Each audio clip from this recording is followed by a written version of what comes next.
உரையை கேட்கிற வாய்ப்பை பெற்றிருக்கிற சகோதரர்களே, நீங்கள் ஒவ்வொருவரும் உங்களை படைத்த இறைவன் யார் என்பதை கொஞ்சம் புரியுங்கள்.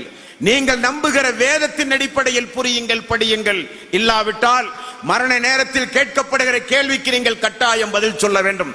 மரணத்திலிருந்து தப்ப முடியாது. மரணம் முஸ்லிம்களுக்கு மட்டும் உரியதா அல்ல.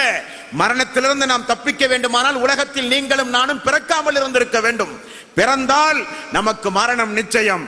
அந்த மரண நேரம் யார் நம்மை படைத்தானோ அவனே தான் நம்முடைய உயிர்களை கைப்பற்றுகிறான். கல்லா இதா பலஅத்தி தராக்கிய வக்கீல மன்றாக் வல்லன்ன அன்னகுல் ஃபிராக் வல் தஃபத்தி ஷாக்கு பிஷாக் இலா ரப்பிக யௌமைதினில் மசாக்.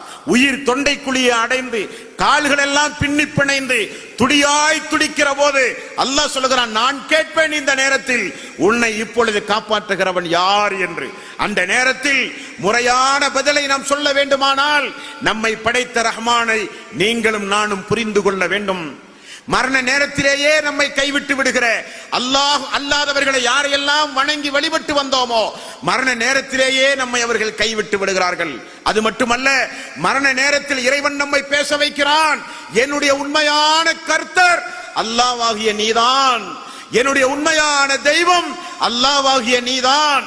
முஸ்லிம் சமுதாயம், நீ வணங்கிய அந்த வேதம், அந்த வேதத்தில் கூறப்பட்ட அந்த ஏகத்துவத்திற்குரியவன், வணக்கத்திற்குரியவன் உன்னை தவிர வேறு யாரும் இல்லை, நாங்கள் முஸ்லீமாக மாறுகிறோம் என்று எல்லோரையும் அல்லாஹ் பேச வைத்து படைத்தவனை புரிய வைத்துத்தான் இந்த உலகத்தில் எல்லோருடைய உயிரையும் இறைவன் கைப்பற்றுகிறான். இது முஸ்லிம்களுக்கு மட்டும் சொல்லப்படுகிற உபதேசம் அல்ல. யாரெல்லாம் படைத்தவனை மறந்து உலகத்தில் வாழ்கிறார்களோ எல்லோருக்கும் சொல்லப்படுகிற ஒரு எச்சரிக்கை என்பதை